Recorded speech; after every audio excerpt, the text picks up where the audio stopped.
আসসালামু আলাইকুম রহমতুল্লাহ বারকাতুহ। বিসমিল্লাহির রহমানির রহিম। আলহামদুলিল্লাহ ওয়াসসালাতু ওয়াসসালামু আলা রাসূলিল্লাহ ওয়া আলা আলিহি ওয়া সাহবিহি আজমাইন ওয়া বাদ। সম্মানিত শ্রোতা দর্শক মণ্ডলী, আল্লাহ রাব্বুল আলামিনের প্রশংসা এবং প্রিয় নবী সাল্লাল্লাহু আলাইহি সাল্লামের উপর সালাত ও সালামের পর আমাদের ধারাবাহিক সাপ্তাহিক প্রশ্ন উত্তর পর্ব নম্বর ৭৯। 10টি প্রশ্ন আমাদের কাছে রয়েছে, বিভিন্ন দেশ থেকে আসা। এই প্রশ্নগুলি সংক্ষেপে ইনশাআল্লাহ তাআলা উত্তর দেব। আল্লাহ রাব্বুল আলামিন তৌফিক দান করেন। প্রথম প্রশ্ন করেছেন এক ভাই। আসসালামু আলাইকুম শেখ। ওয়ালাইকুম আসসালাম রহমতুল্লাহ। প্রশ্ন, সুন্নতে মুআক্কাদার সাথে ইস্তেখারার সালাত একসাথে নিয়ত করলে সালাতটা কি সুন্নতে মুআক্কাদের নিয়তে হবে? প্রথম কথা, আপনার প্রশ্নের উত্তর দেওয়ার জন্য আমাদেরকে এখন আলোচনা করতে হবে যে ইস্তেখারা করার জন্য স্বতন্ত্র আলাদা কোনো সালাত লাগবে নাকি সুন্নতে মুআক্কাদাতেই নিয়ত করা যাবে ইস্তেখারার। এই বিষয়টিতে দুটো মত রয়েছে ওলামাদের। একদল বলছেন যে হ্যাঁ, একটি সালাতে একাধিক নিয়ত করা যাবে, অর্থাৎ আপনি ইস্তেখারারও নিয়ত করছেন আর মুআক্কাদা সুন্নাতে মুআক্কাদারও নিয়ত করছেন বা সুন্নাতে রাতেবারও নিয়ত করছেন, তো এটা জায়েজ। এরকমই সালাতুদ দুহা এবং ইস্তেখারা একসাথে নিয়ত করছেন, জায়েজ।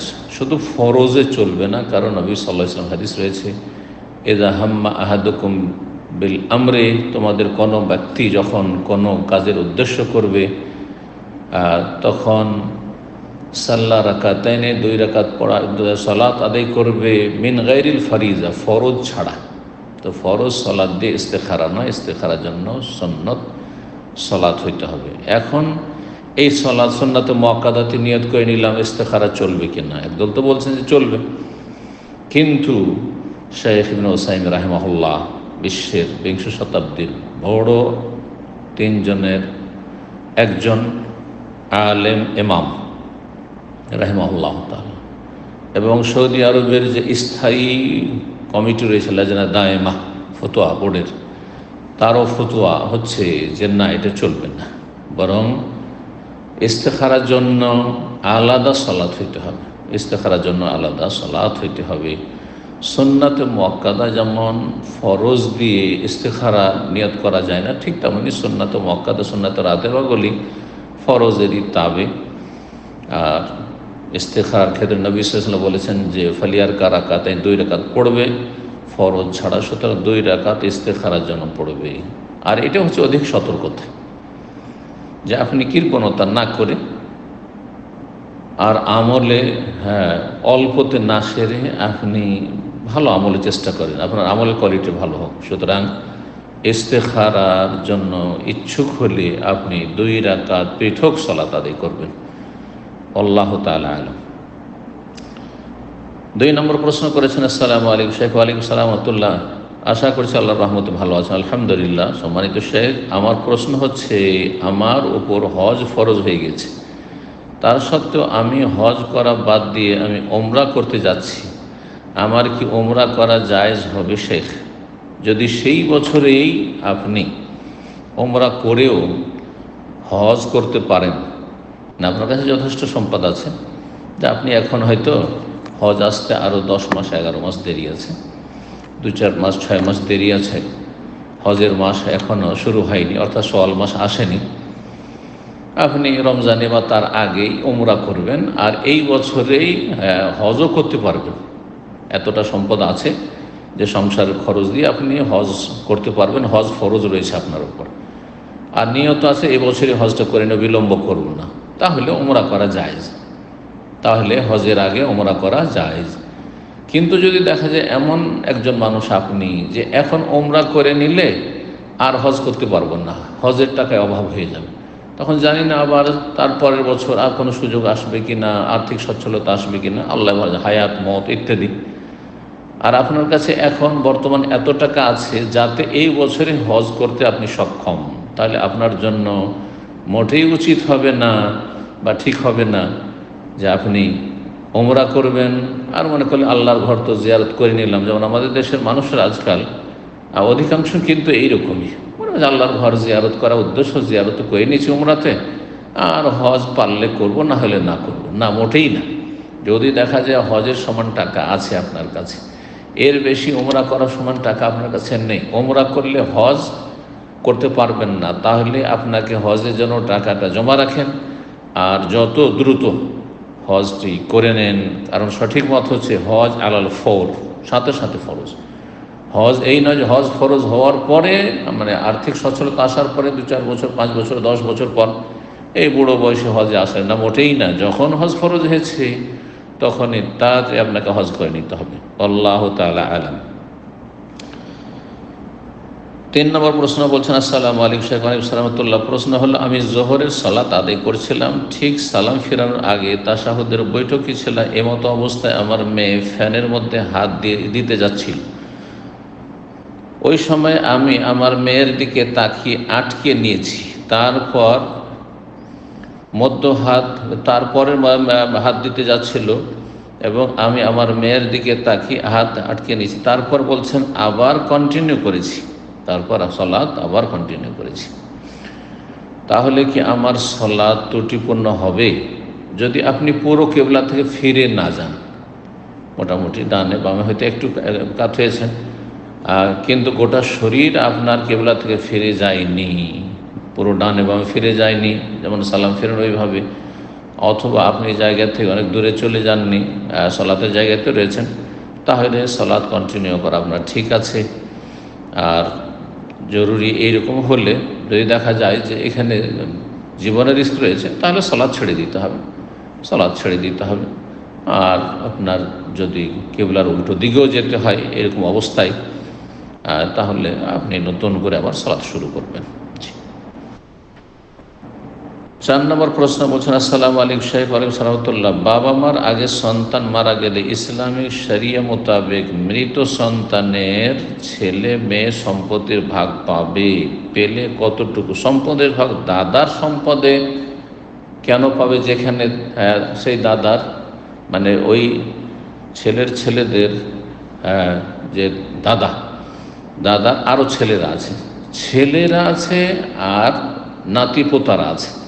তাই নাতিপোতার তুলনায়, কারণ এই জন্য নাতিপোতা বলছি যে বাংলাদেশের কোনো কোনো অঞ্চলে ছেলে মেয়েদেরকে নাতিন বলা হয়, কিন্তু মূলত শুদ্ধ ভাষায় নাতিন মানে মেয়ের ঘরের ছেলে মেয়ে হচ্ছে নাতিন, আর ছেলের ঘরের ছেলে মেয়ে হচ্ছে পোতাপতিন। তো যাই হোক, পোতাপতিন আছে আর ছেলের মেয়েরাও আছে। তার ছেলে মেয়েরা কাছের আত্মীয় থাকতে দূরের ওয়ারিস যারা, তারা উত্তরাধিকারী হবে না। এটি শরীয়তের বিধান, কারণ তারা দূরবর্তী যারা, তাদের জন্য কি করবে, আর সৃষ্টি করে ফেলবে। এখন ওর বাচ্চাদের বাবা মারা গেছে, আর তার বাবা নিজের কোনো ধন সম্পদ রেখে যায়নি যে সেখান থেকে ধন সম্পদের ভাগ পাবে, তাহলে এরা ক্ষতিগ্রস্ত এদিক থেকে। বাবা সংসার হয়তো অনেক কাজ করে গেছে, এই রকম ক্ষেত্রে ওয়ারিস তো হবে না, যেহেতু সেই দাদার ছেলে মেয়েরা আছে, তাহলে নাতিন বা পোতাপতিনরা কি করে ওয়ারিস হয়? ওয়ারিস হবে না। শরীয়তের বিধান অনেক ওলামার উল্লেখ করেছেন যে এই রকম অবস্থায় ওসিয়ত করা ফরজ দাদার জন্য ওসিয়ত করা ফরজ। আমার পোতাপতিনরা রয়েছে বা নাতিন রয়েছে, তাদের জন্য আমি ওসিয়ত করেছি। ওসিয়ত অন্য যে কোনো মানুষের জন্য করা যায়, যে কোনো ভালো প্রতিষ্ঠানের জন্য, বৈধ কাজে যখন করা যায়, তাহলে এরা তো নিকট আত্মীয়। ছেলের ছেলে মেয়ে বা মেয়ের ছেলে মেয়ে, তাদের জন্য ওসিয়ত করবে। আল্লাহ রাব্বুল আলামিন সূরা বাকারা আয়াত 180-তে বলেছেন, কুতিবা আলাইকুম ইযা হাদারা আহাদাকুমুল মউত ইন তারাকা খায়রানিল ওয়াসিয়া। তোমাদের ওপর বিধিবদ্ধ করা হয়েছে, ফরজ করা হয়েছে, যখন মরণের সময় উপস্থিত হতে যাচ্ছে তার আগে ওসিয়ত করে দেওয়া। তো এই ক্ষেত্রে ওসিয়ত করা ফরজ, আর এমনিতে ওসিয়ত করা মুস্তাহাব বা জায়েজ। আল্লাহ তাআলা আলাম, যাতে করে তারা ক্ষতিগ্রস্ত না হয়। 5 নম্বর প্রশ্ন বলছেন, আসসালামু আলাইকুম শেখ। ওয়ালাইকুম সালাম। আমার 3 ছেলে। ছোট ছেলে গত কয়েকদিন আগে তার 2 ছেলে ও 1 মেয়ে রেখে মৃত্যুবরণ করেছে, আল্লাহ রহম করুন। ঘরে আমার দ্বিতীয় স্ত্রী, আমার প্রথম স্ত্রীর নামে ঢাকায় 4 শতক জায়গার ওপর টিন সেট বিল্ডিং আছে। চাঁদপুরে গ্রামের বাড়িতে আলহামদুলিল্লাহ বেশ সম্পত্তি আছে। আমার ইচ্ছা ছোট ছেলের নাতিনদেরকে কিছু সম্পত্তি হেবা করে দেব। ইসলামে তার বিধান কি জানাবেন প্লিজ। হেবার ক্ষেত্রে শরীয়তের বিধান হচ্ছে, এটাকে হাদিসের ভাষায় হেবা বলা হয়েছে, আতিয়া দান বলা হয়েছে। যদি করেন তাহলে যত ওয়ারেসিনরা রয়েছে, উত্তরাধিকার রয়েছে, সবাইকে করতে হবে। হ্যাঁ, আপনি যখন আপনার পোতাপতিনকে বা ছেলে মেয়েদেরকে আপনি হেবা করবেন, এক ছেলে মেয়েদেরকে অন্য ছেলের ছেলে মেয়েদের করলেন না, অন্য মেয়ের ছেলে মেয়েদের করলেন না, আপনি আপনার ছেলেদেরকে করলেন না, তাহলে এটা জায়েজ নয়। কারণ নোমান বিন বশির রাদিয়াল্লাহু তাআলা আনহু থেকে বর্ণিত হাদিস রয়েছে যে তার পিতা বশির রাদিয়াল্লাহু তাআলা যখন নোমানের জন্ম হয়, তখন তার মা স্বামীকে খুব অনুরোধ করল, শক্ত করে ধরল যে আমার এই ছেলের জন্য কিছু হেবা কর, এবং এর জন্য সাক্ষী রাখা নবী করিম সাল্লাল্লাহু আলাইহি সাল্লাম। সহিহ বুখারী মুসলিম হাদিস আছে, নবী করিম সাল্লাল্লাহু আলাইহি সাল্লামের কাছে বশির গেলেন, বলে ইয়া রাসূলুল্লাহ, ঘটনা এইরকম যে আমার স্ত্রী খুব আমাকে বলছে যে আমি যেন নোমানকে কিছু হেবা করি, আর এই সম্পদটা আমি দিতে চাইছি। নবী সাল্লাল্লাহু আলাইহি ওয়াসাল্লাম ইত্তাকুল্লাহ, আল্লাহকে ভয় করো, ওয়াদিলু বাইনা আওলাদিকুম, তোমাদের সন্তান সন্ততিদের মাঝে তোমরা সুবিচার কায়েম করো, ইনসাফ প্রতিষ্ঠা করো। সুবিচার করতে বলেছেন নবী করিম সাল্লাল্লাহু আলাইহি ওয়াসাল্লাম। আর আওলাদ যেমন ছেলেমেয়েরা, তেমন ছেলেমেয়েরা আওলাদ। সুতরাং যদি হেবা করতে হয় তাহলে সবাইকে দিতে হবে। জি, সবাইকে দিতে হবে। এখানে আরেকটি রাস্তা রয়েছে আপনার যে বৈধ রাস্তা, সেটা হচ্ছে ওসিয়ত করতে পারবেন। 1/3 অংশের কম হইতে হবে সেটি। আপনার যে মূল সম্পদ রয়েছে তার 3 ভাগের 1 ভাগের কম পরিমাণ হইতে হবে।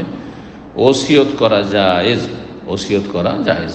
ওসিয়ত মানে আপনি আপনার জীবদ্দশায় আপনি লিখিত হয়ে দিয়ে যাবেন যে আমার ইন্তেকালের পরে আমার যে অমুক ছেলে মেয়েরা আছে তাদেরকে এতটা দিয়ে দিও, বা এই জমি জায়গাটা দিয়ে দিও।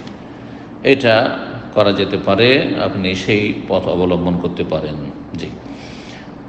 6 নম্বর প্রশ্ন বলছেন, আসসালামু আলাইকুম শেখ। ওয়ালাইকুম সালাম। আপনাকে আল্লাহ সন্তুষ্টির জন্য ভালোবাসি, আহাব্বাকুমুল্লাহ। 2018 থেকে আমি সঠিক মানহাজের উপর চলার চেষ্টা চালিয়ে যাচ্ছি, আলহামদুলিল্লাহ। আল্লাহ কবুল করুন, দিনের উপর ইস্তেকামা দান করুন, এবং নিয়মিত আপনার বক্তব্য শুনে উপকৃত হয়। শেখ, তওবার একটা শর্ত হচ্ছে পাপ ছেড়ে দেওয়া।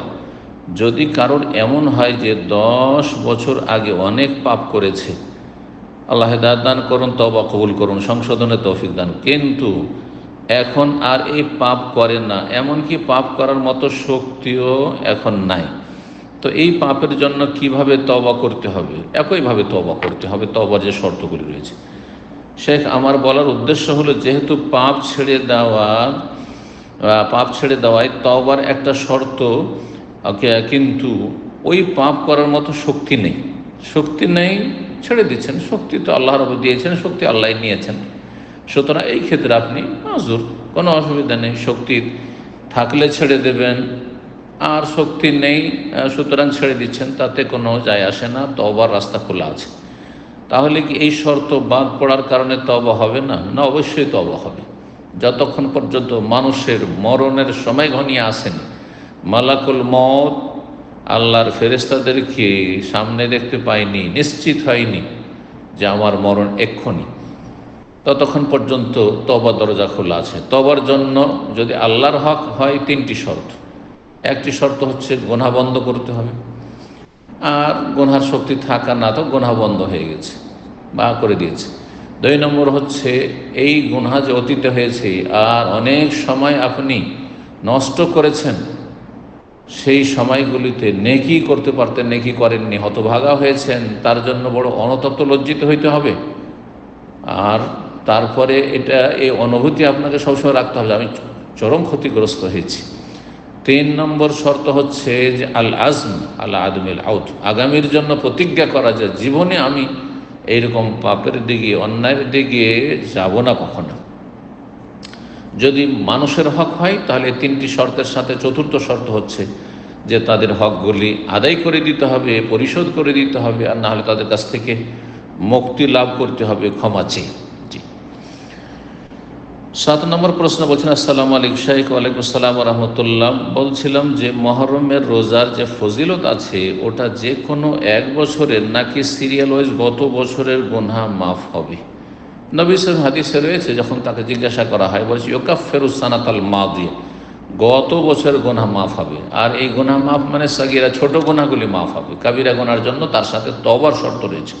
হ্যাঁ, কেউ আশুরার সিয়াম পালন করলো, আরাফার সিয়াম পালন করলো, আর তার সাথে কাবিরা গুনাহগুলি থেকে তওবা করলো, সেই গুনাহগুলি বন্ধ করলো, সেই গুনাহগুলি অনুতপ্ত লজ্জিত হলো, সেই গুনাহ থেকে প্রতিজ্ঞা করলো যে আর এই গুনাহ জীবনেও করব না, আর মানুষের হক আদায় করে দিল, অথবা তাদের কাছ থেকে অব্যাহতি নিল, ক্ষমা চেয়ে নিল, আর ক্ষমা পেয়ে গেল, তাহলে আল্লাহ কাবিরাও মাফ করতে পারেন।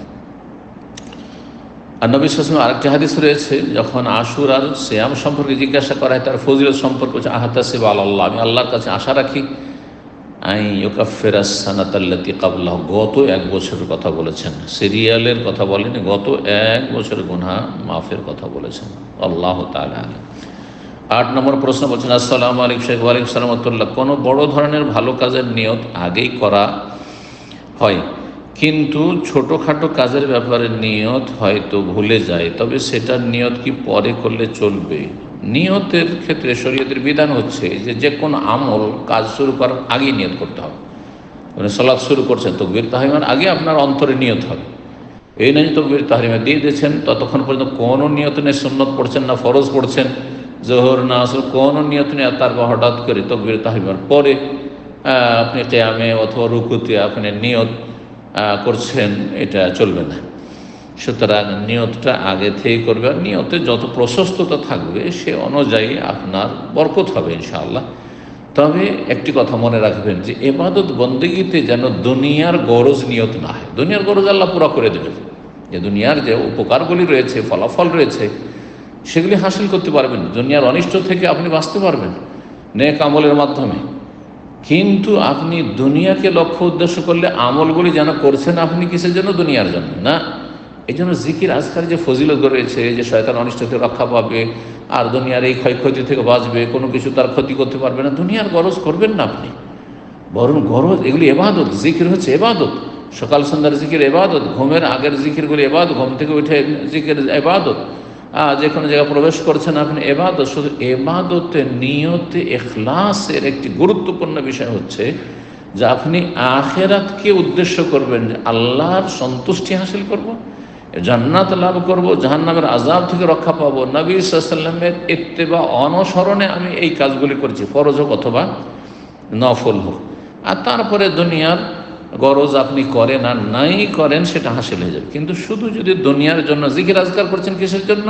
দুনিয়ার অনিষ্ট থেকে, খারাপ এতে বাঁচার জন্য, ক্ষয়ক্ষতিতে বাঁচার জন্য, কিছু দুনিয়ার লাভ হাসিলের জন্য, তাহলে আল্লাহ দুনিয়ায় দেবেন, আখিরাতে বঞ্চিত করে দেবেন। সতর্ক হবেন এই বিষয়ে। 9 নম্বর প্রশ্ন বলছেন, আসসালামু আলাইকুম শাইখ। ওয়ালাইকুম আসসালাম। কোনো নিঃসন্তান দম্পতি তাদের নিজেদের সকল সম্পদ কি তাদের নিজেদের জীবদ্দশায় নিজেদের প্রয়োজনে সব খরচ করে যেতে পারবেন, নাকি তাদের মৃত্যু পরবর্তী ওয়ারিসদের জন্য কিছু রেখে যেতে হবে? ওয়ারিসদের জন্য রেখে যেতে হবে, এটা কোনো জরুরি বিষয় নয়। আপনার ধন সম্পদ আছে আর সেই ধন সম্পদ খরচ করার প্রয়োজন আছে, তাহলে অবশ্যই খরচ করতে পারবেন। এমনকি পুরো ধরেন চিকিৎসার প্রয়োজন রয়েছে, খাওয়া দাওয়া করে বাড়িঘর তৈরি করলেন, যতটা প্রয়োজন ততটা, তার বেশি করলেই কিন্তু তার নাম হচ্ছে ইসরাফ বা তাবযির, অপচয়, অপব্যয়। আর অপব্যয় করা হচ্ছে গুনহার কাজ এবং শয়তানের ভাইয়ের কাজ। আল্লাহ অপচয়কারীদেরকে ভালোবাসেন না। ওয়ালা তুসরিফু ইন্নাল্লাহা লা ইউহিব্বুল মুসরিফিন, তোমরা ইসরাফ অপচয় করিও না, কারণ অপচয়কারীদেরকে আল্লাহ পছন্দ করেন না, ঘৃণা করেন। এইরকমই ওয়ালা তুবাজ্জির তাবযীরা, তোমরা অপব্যয় করিও না। ইন্নাল মুবাজ্জিরিনা কানু ইখওয়ানাশ শায়াতিন, যারা অপব্যয়কারী তারা শয়তানের ভাই। শয়তানের ভাই কখনো ভালো মানুষ হতে পারে না। মুমিন কখনো এটা মেনে নেবে না যে সে শয়তানের ভাই হবে, বন্ধু হবে। ওয়া কানা শাইতানু লিরাব্বিহি কাফুরা, শয়তান রবের সাথে কুফরি করেছে। আপনি কাফের এর আপনি অনুসারী হবেন, আপনি কাফের আপনি বন্ধু হবেন। সুতরাং আপনি অপচয় করবেন না, আপনার প্রয়োজনে খরচ করে যাবেন, সমস্ত কিছু খরচ হয়ে গেল। যেখানে পুরো যদি দান সাদকা করা জায়েজ হয়, আবু বকর সিদ্দিক রাদিয়াল্লাহু তাআলা পুরো ধন সম্পদ যা বাড়িতে ছিল সব নিয়ে এসে রেখে দিলেন নবী সাল্লাল্লাহু আলাইহি ওয়াসাল্লামের সামনে। ওমর রাদিয়াল্লাহু তাআলা অর্ধেক ধন সম্পদ নিয়ে এসে দিয়ে দিলেন। তাহলে এখানে তো তিনি চিন্তা করেননি যে ছেলেমেয়ের ভবিষ্যৎ আছে, ছেলেমেয়েদের জন্য কিছু রাখি আর তারপরে বাকিটা সাদাকা করি, এমনটা তো করেননি। সুতরাং মানুষ সুস্থ অবস্থায়, কোনো খারাপ উদ্দেশ্য না যে আমার ছেলে মেয়েদেরকে বঞ্চিত করব, একেবারে শেষ অবস্থায় ইন্তেকাল পূর্ব মুহূর্তে আর অসন্তুষ্ট হয়ে রয়েছে ছেলে মেয়েদের ওপর, পরিবারের ওপর, আর সেই জন্য সে দান করে দিচ্ছে পুরো, তখন সেটা জায়েজ নয়, আপত্তিকর। কারণ আল ইদরার বিল ওয়াসিয়া, ইদরার বিল ওয়ারাসা, উত্তরাধিকারীদেরকে, ওয়ারিসিনদেরকে ক্ষতি করা উদ্দেশ্য, কিন্তু এমন কোনো উদ্দেশ্য নেই। আপনার প্রয়োজন আছে চিকিৎসার, সব টাকা পয়সা খরচের, জমি জায়গায় সব বিক্রি করে শেষ করে দিন, কোনো অসুবিধা নেই। এইরকমই আপনি দান খেরাত করবেন, ভাবছেন আমি একটা মসজিদ তৈরি করবো, একটা মাদ্রাসা তৈরি করবো, আমি সমস্ত কিছু দিয়ে দেবো, আমার জীবদ্দশায় জায়েজ রয়েছে সুস্থ অবস্থায়, কোনো অসুবিধা নেই। তবে নবী সাল্লাল্লাহু আলাইহি ওয়াসাল্লাম এতটা বলেছেন, উত্তম হচ্ছে যে কিছু আপনি ছেলে মেয়েদের জন্য রাখেন। নবী সাদ বিন আবি ওয়াক্কাস রাদিয়াল্লাহু তাআলা আনহু যখন বলেছিলেন যে আমি বেশি বেশি ওসিয়ত করতে চাই, লম্বা হাদিস, তখন নবী সাল্লাল্লাহু বলেছিলেন যে আন্তাজারা ওয়ারাসাতাকা আগনিয়া, তোমার উত্তরাধিকারী, তোমার ওয়ারিসিনদেরকে, তোমার ছেলে মেয়েদেরকে, ছেলে ছিল না তার মেয়েরা ছিল, তাদেরকে যদি একটু সচ্ছল রেখে যাও দুনিয়া থেকে, খায়রুন মিন আনতাজারাহুম আলাতান ইয়াতাকাফাফুনান নাস, এর চাইতে ভালো যে তাদেরকে তুমি অভাবী করে, গরিব দুঃখী করে রেখে চলে যাবে, অসহায় করে, আর ইয়াতাকাফাফুন নাস, আর লোকের দ্বারস্থ হবে, হাত লম্বা করবে, মানুষের সামনে ভিক্ষা করবে, এটা ভালো নয়। তাহলে উত্তম হচ্ছে ছেলে মেয়েদের জন্য কিছু রাখার চেষ্টা করা, কিন্তু চেষ্টা করে হইল না, আপনার জরুরি সমস্ত ধন সম্পদ আপনি উপার্জন করেছেন অথবা আপনি আপনার বাবা মা থেকে পেয়েছেন, সুতরাং তা আপনি পুরো খরচ করতে পারবেন প্রয়োজন হইলেই, অপচয় যেন না হয়। 10 নম্বর সর্বশেষ প্রশ্ন বলছেন, আসসালামু আলাইকুম শেখ। ওয়ালাইকুম আসসালাম ওয়া রাহমাতুল্লাহ। একটি প্রশ্ন, দাড়ি চাঁচা ব্যক্তির আজান দেওয়ার বিধান কি? আমাদের মসজিদে মাঝে মধ্যে এই ধরনের ব্যক্তি আজান দিচ্ছে। আজান দেওয়ার জন্য ইসলাম শর্ত, মুসলিম হওয়া শর্ত। কাফের আজান দেয় যদি, বড় শিরককারী, ঈমান ভঙ্গকারী, জাদুকর, গণক, জ্যোতিষী, যার ঈমান ইসলাম নেই, এইরকম কাফের ব্যক্তি যদি আজান দেয়, মুরতাদ আজান দেয়, তাহলে জায়েজ নেই। আর যারা দাঁড়িয়ে নেই অথবা টাকনার নিচে কাপড় অথবা বিভিন্ন কাবিরা গুনহায় লিপ্ত জানা আছে, তার আজান জায়েজ। কিন্তু তার চাইতে ভালো মানুষ যদি সমাজে থাকে, তাহলে এইরকম লোক, গুনাহগার পাপিষ্ঠ যারা, তাদের আজান দেওয়া, ইমামত করা হচ্ছে মাকরুহ, অপছন্দনীয়। তাদেরকে সসম্মানে ইমাম নিযুক্ত করবেন না, মুয়াজ্জিন নিযুক্ত করবেন না। দিলেন মুয়াজ্জিন নিযুক্ত করে, অথচ দাড়ি নেই, টাকনার নিচে কাপড় অথবা বিভিন্ন হারামে জড়িয়ে আছেন, না, মোটেই জায়েজ হবে না। বা যান আজান দেন বলবেন না, বা ইমামতি করেন বলবেন না, কিন্তু ইমামতি শুরু করে দিয়েছে অথবা আজান দিতে লেগেছে, আপনি মোটেই বাধা দেবেন না, জায়েজ নয়। যে দাড়ি নেই সেই জন্য তাকে বলবেন যে না আপনি আজান দেবেন না, এটা বলা জায়েজ নয়। এতে সমাজে কলহ বিবাদ হবে, অশান্তি হবে, আর মুসলিম সমাজে ভাঙন ধরবে, শত্রুতা বিরাজ করবে, যেটা হারাম কাজ। আপনি হারাম কাজ করবেন তার জন্য, মোটেই জায়েজ নয়। সুতরাং আবার বলছি, যারা বিভিন্ন গুনাহে জড়িয়ে, আর অধিকাংশ লোক বিভিন্ন গুনাহে জড়িয়ে আছে, প্রকাশ্যে হোক অথবা গোপনে হোক, তাদের এইসব কাজ, আজান, ইমামতি জায়েজ রয়েছে, মাল কারাহা, কিন্তু তাতে আপত্তি রয়েছে। যদি ভালো মানুষ পান তাহলে তাকে বলবেন বা তাকেই মুয়াজ্জিন ইমাম হিসাবে নিযুক্ত করবেন। আল্লাহু তাআলা আলাম। ওয়া সাল্লাল্লাহু সাল্লাম নবিয়ানা মুহাম্মদ ওয়া আলা আলিহি ওয়া সাহবিহি আজমাইন।